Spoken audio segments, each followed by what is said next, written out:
Espace TV, le 22h.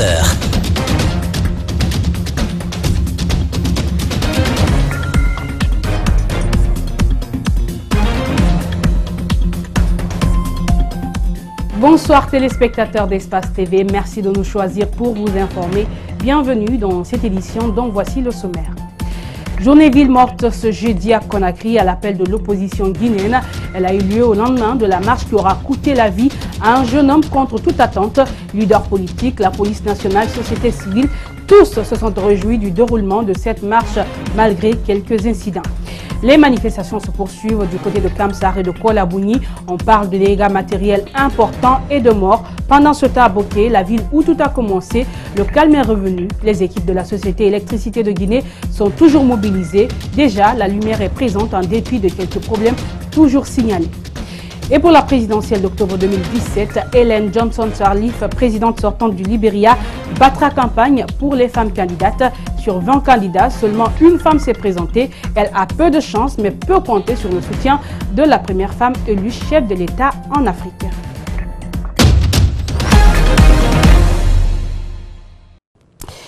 Un jeune est décédé ce jeudi à l'hôpital d'Onka où il était hospitalisé. Ismaël, 18 ans, est l'un des deux jeunes militants touchés par balle mercredi après la marche de l'opposition républicaine. Pourtant, et les leaders politiques et la direction nationale des unités d'intervention de la police, tous se réjouissaient du déroulement presque parfait de cette autre manifestation. Comme vous pouvez le constater dans cette communication de la police nationale, ce fut une marche réussie vu qu'aucun incident majeur n'était enregistré. Mohamed Valek Touré. La police guinéenne a notamment mobilisé des agents sur le terrain pour la gestion des opérations. Le directeur des unités d'intervention parle d'un bilan positif de la marche. En un mot, parce qu'il n'y a pas eu de casse, il n'y a même pas eu de grenades lacrymogènes, il n'y a pas eu de heurts entre nous et les marchands.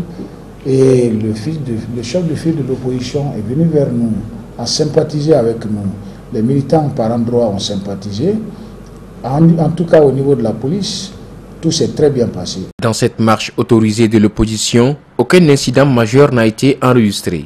Malgré des erreurs commises par certains manifestants qu'ils appellent des infiltrés, la police guinéenne dit désormais être une police républicaine qui accepte le concept de la gestion démocratique des foules. Nous souhaitons que cela aille de l'avant, que cela soit pérennisé. C'est ce qui peut nous sauver, c'est ce qui peut sauver le pays. Et nous souhaitons que désormais tout se passe comme ça, qu'elles soient autorisées ou non autorisées, que les forces de sécurité, les forces de l'ordre, de tout corps confondu, rentrent et sortent ensemble avec les ONG, avec les partis politiques ou n'importe quelle société civile qui voudra marcher, mais qu'il y ait l'entente et qu'on reste dans le cadre de la loi. Pour le directeur des unités d'intervention de la police, les organisateurs de la marche sont restés dans le cadre de la loi.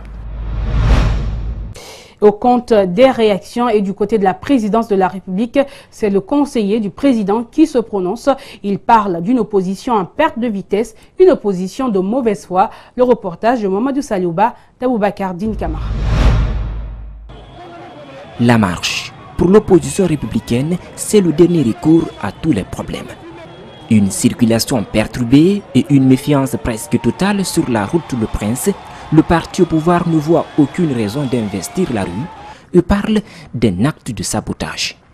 Toutes ces belles perspectives qui pointent à l'horizon pour la Guinée et qui du coup vont nous permettre d'être un pays émergent à l'horizon 2020 ne laissent pas l'opposition tranquille. Donc il faut passer par tous les moyens pour donner l'impression d'un pays instable, d'un pays où ça ne marche pas. Après plusieurs semaines de mise en garde rythmée par une crise à la CENI, l'opposition marche pour la tenue des élections locales. Un problème de financement vient s'ajouter à la longue liste des causes qui retardent ces élections. Un communiqué du gouvernement publié récemment annonce la disponibilité de 90 milliards de francs guinéens sur 350 milliards demandés par la CENI pour l'organisation des locales. Mais l'opposition avait déjà fait son choix. Pas question de reculer, le parti au pouvoir n'a pas fini de réagir. On a gagné les élections en 2010, on a gagné les élections législatives qui nous a donné une majorité peut-être pas absolue mais relative à l'Assemblée nationale. On a gagné les élections présidentielles avec un coup KO, mais on a quel intérêt de retarder le processus électoral? Nous sommes majoritaires en Guinée et même si on organise une élection demain, nous les gagnerons. Pour justifier l'inutilité de cette marche, le conseiller du président de la République ne manque pas de mots. Il a même des recommandations à l'opposition républicaine. L'opposition devrait mieux se retrousser les manches, aller sur le terrain, sensibiliser ses militants pour chercher des électeurs. Mais le temps qu'elle perd dans la rue ne va être qu'une peine perdue parce que ça n'arrêtera pas le train du changement qui a démarré depuis longtemps et qui va continuer son chemin. L'opposition bouscule pour la tenue des locales. Le pouvoir dit être prêt à aller aux élections, mais les deux camps doivent d'abord se faire confiance. Quelques acteurs de la société civile guinéenne ont établi leur constat au lendemain de la marche de l'opposition guinéenne. Avec plus d'une centaine d'observateurs sur le terrain, ces structures rapportent qu'aucun incident majeur n'a été enregistré lors de la manifestation. Fatoumata Diané et Mohamed Alousseni Kamara.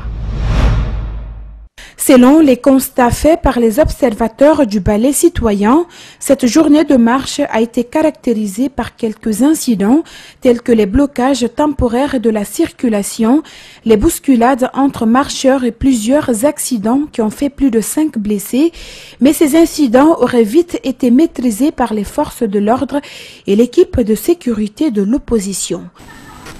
Les observateurs ont constaté la présence massive des mineurs, le port de tenues militaires, pantalons par les vigiles de l'opposition républicaine, le retrait des forces de l'ordre à Koza et à Bellevue pour éviter des éventuels affrontements avec les manifestants, des échanges dans un climat apaisé entre le chef de file de l'opposition et les forces de sécurité à la Bellevue pour donner un caractère rassurant.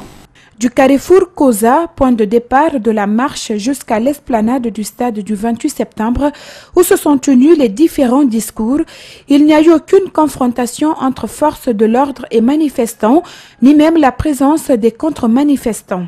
Mais les acteurs appellent le gouvernement et l'opposition à reprendre les négociations pour éviter ces manifestations et les journées villes mortes qui pénalisent le quotidien de la population. Nous appelons l'opposition à plus d'informations et de sensibilisation des militants et sympathisants du port des armes blanches, de renforcer avant, pendant et après la manifestation la sensibilisation envers les populations sur les attitudes et comportements pour une marche pacifique, inviter le gouvernement à se mettre à l'écoute des populations. Le président du Conseil national des organisations de la société civile a également parlé de la présence des mineurs parmi les manifestants, un problème que dénonce souvent la société civile guinéenne. Pour Dansa Kourouma, ses enfants s'exposent à plusieurs dangers. Et ce jeudi, des violences étaient signalées à Amdalaï entre jeunes et forces de l'ordre. L'opposition a appelé à une journée ville morte. Cependant, la grande partie des écoles de la capitale Conakry ont ouvert les portes. Dans certaines écoles, les cours se poursuivent de façon timide. D'autres, par contre, ont entamé les cours avec la présence de la majeure partie des élèves. C'est un constat d'Abdurrahman Ba et de Yacouba Traoré.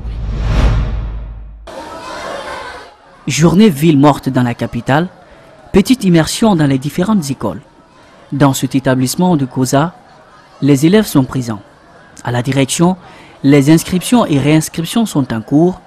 Ce directeur est à la quête des documents des anciens élèves. L'ambiance dans cette école se justifie par la proximité des élèves. Chez moi n'est pas loin de l'école, donc hier, la journée ville morte, il n'y avait pas de circulation intense, donc pour moi, ça n'a pas été facile, mais quand même je me suis débrouillée, je suis venue. À Safia École, par contre, l'ambiance est morose.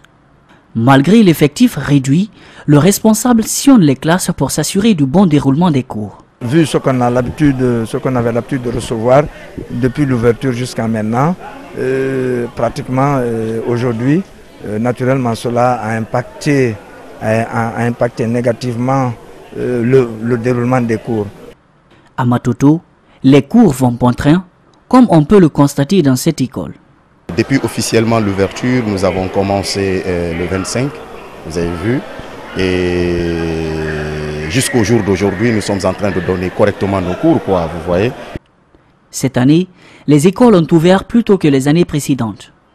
Selon ces responsables, la récurrence de ces journées a des impacts sur le déroulement du programme scolaire de cette année. Ça va jouer. L'enfant qui Dans les conditions normales, les soirées doivent être utilisées par l'enfant pour des cours de révision. Mais ça va jouer naturellement.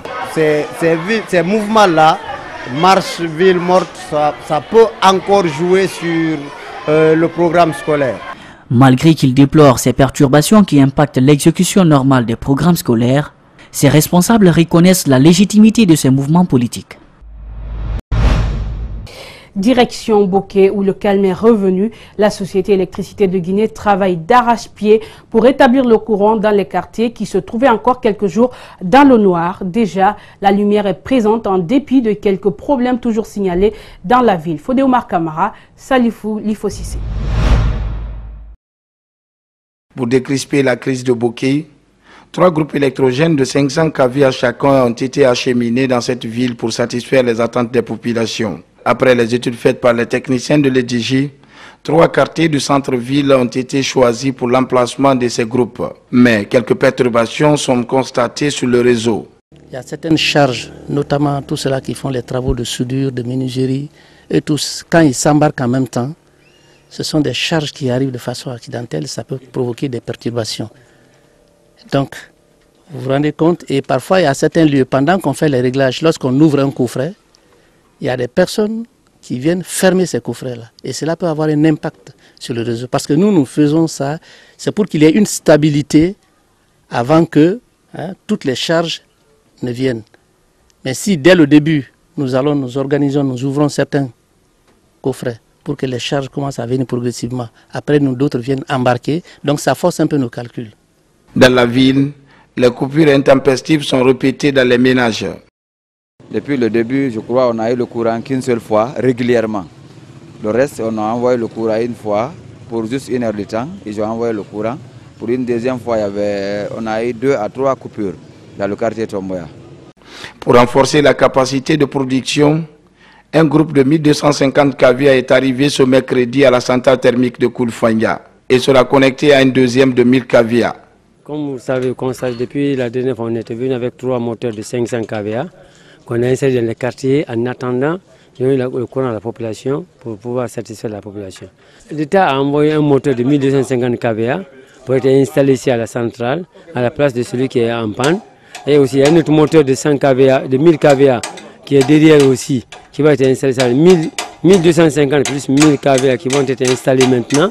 Pour voir comme ça en cours d'installation, pour éviter ce qu'on est en train de faire dans le quartier là, pour que vraiment toute la production soit au niveau de la centrale et que vraiment ça soit mieux géré et facilement exploitable. À la centrale thermique de Koulfanya, les techniciens de l'EDG travaillent d'arrache-pied pour éviter les frustrations des populations de Bokeh. On nous apprend aussi des violences à Kolabouni, la nationale Conakry-Bokeh bloquée par les manifestants qui ont détruit plusieurs édifices publics dans le siège de la préfecture, de la sous-préfecture, la mairie et les locaux de la gendarmerie. La crise d'électricité a provoqué aussi des violences à Kamsar. Le bilan fait état de 3 morts et des dégâts matériels enregistrés. Un des habitants de la localité a été joint au téléphone par notre rédaction. Je vous propose de le suivre. Il y a eu un problème de tout, ça a débuté depuis le vendredi. Débuté le vendredi, compte tenu de cela, il y a eu des émeutes entre les jeunes ici pour le courant. Donc il y a eu des fortes mobilisations et des manifestations, il y a eu beaucoup de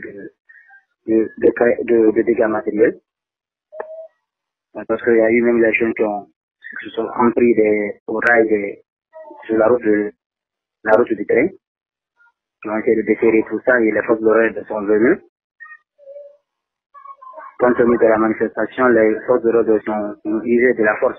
Il y a un manque de courant ici, il ne reçoivent que le courant de 18h, des fois à 19h à 1h du matin. Les femmes sont sorties, le passage aux femmes, et les femmes ont se sont retournées, ils ont donné leur parole. Il y a eu les responsables de la localité qui ont donné leur parole aux femmes, soi-disant c'est dans 2 semaines qu'ils peuvent arranger ce problème.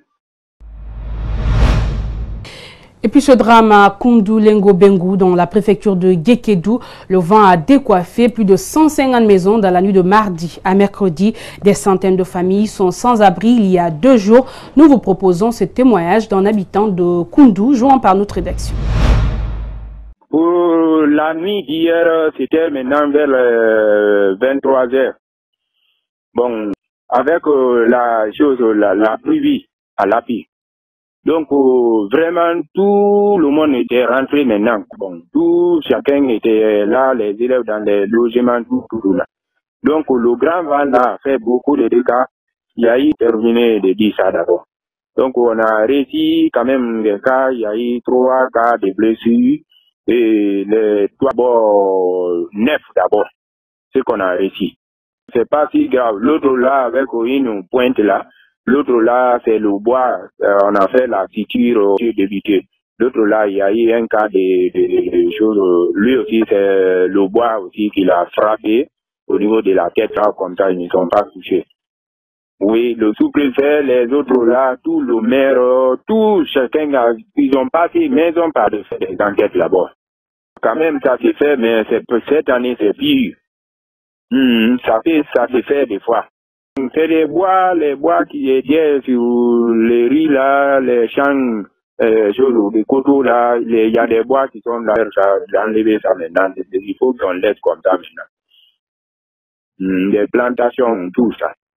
Bon, c'est ce qu'on dit, qu'on attend d'abord qu'on termine ça. Après tout, il y a des ordinateurs. J'ai reçu maintenant le message de passer par Facebook là, de transmettre ça directement pour que ça se voit publiquement. Comment créer des raffineries pour la transformation de la bauxite en Guinée? C'est l'une des questions auxquelles devront répondre les acteurs miniers guinéens et étrangers. Ils sont réunis pour le 6e symposium international sur la bauxite et l'alumine à Conakry, une initiative de l'International Bauxite Alumina and Aluminium Society, compte rendu Altini Bari, Ibrahim Assouma. Au total, 120 acteurs des mines, venus de 20 pays différents, et experts devront se pencher sur la problématique d'exploitation minière, la création des raffineries pour la transformation de la bauxite en alumine en Guinée. Un autre aspect est l'employabilité des jeunes riverains. Cette initiative est de l'International Bauxite Alumina and Aluminium Society. C'est de faire de telle sorte que la valeur ajoutée de l'alumine en Guinée et aussi mettre en place une raffinerie en Guinée. Va permettre à la Guinée d'avoir plus d'employabilité dans le secteur minier guinéen. Et ça permettra également à la Guinée d'avoir une croissance comme celle en Chine et l'Inde. Et c'est une grande opportunité, une grande aubaine, non seulement pour la Guinée, pour les investisseurs. L'un des challenges que devra aussi relever ces miniers est le défi infrastructurel, industriel et énergétique. Aussi, la cohabitation pacifique entre explorateurs miniers et riverains. Aujourd'hui, c'est vrai, nous suivons des soubresauts, par exemple à Boké, à Kamsa. Moi, je dis souvent que à Boké, il y a 2-3 années, la situation des populations n'était pas celle qu'elle est aujourd'hui.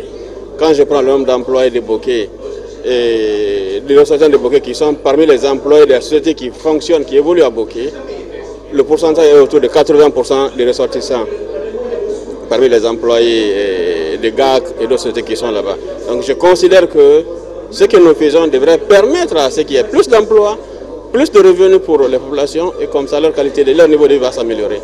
Ce symposium est à sa 6e organisation au monde et la première en Guinée.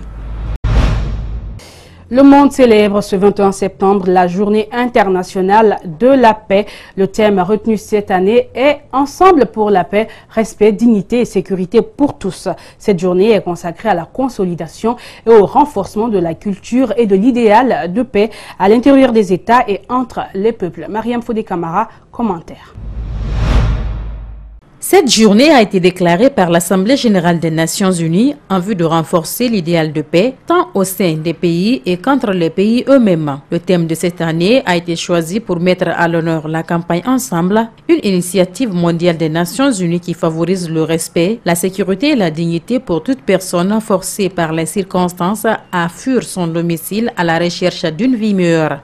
Il rappelle que les réfugiés et migrants sont les conséquences directes de la logique de guerre engagée par les plus grandes puissances mondiales depuis des décennies et avec l'appui de l'OTAN qui, malgré un nombre croissant de guerres, n'hésite pas à demander aux pays membres d'augmenter leur budget militaire à un minimum de 2% du PIB national. En Guinée, cette journée coïncide avec des remous sociaux. L'opposition républicaine qui a marché mercredi demande à ses partisans de faire de jeudi 21 septembre une journée ville morte. Ce jeudi 21 septembre, certains édifices administratifs ont été incendiés à Kamsar où les manifestants réclament le courant électrique.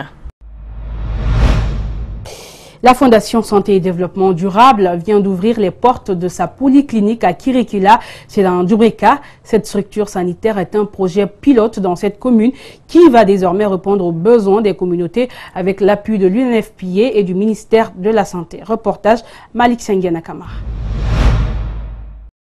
Pour répondre aux besoins de la communauté, une polyclinique est construite à Kirikila dans la commune urbaine de Dubrika avec des équipements modernes. Elle est l'œuvre de la Fondation Santé et Développement Durable FOSAD.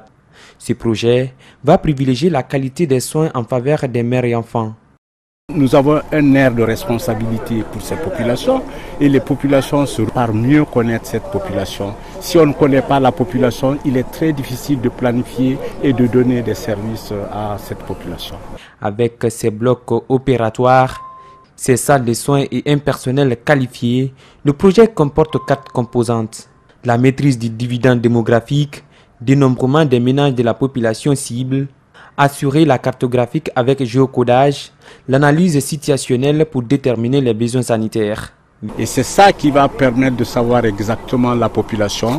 Avec les nouvelles technologies, nous avons des tablettes où toutes ces données vont être enregistrées et mises en ligne et pouvoir analyser pour pouvoir savoir exactement quelle est la structure de la population, quel est le nombre de la population. Cet investissement est aussi la concrétisation d'un partenariat public-privé. Le ministère de la Santé promet d'appuyer cette fondation dans le but de mieux améliorer ses services dans l'intérêt de la population. Notre rôle d'abord, c'est l'appui technique. L'appui technique du début du projet et dans la mise en œuvre du projet. Et nous avons nos structures déconcentrées. Il s'agit du DPS notamment de Dubrika. Donc la DPS, la Direction préfectorale de la santé de Dubrika, va travailler avec ce projet, avec cette fondation pour l'accompagnement technique. La population de Dubrika est estimée à plus de 167 000 habitants sur une superficie de 700 km². La commune ne comporte seulement qu'un hôpital et 3 centres de santé plus ou moins équipés.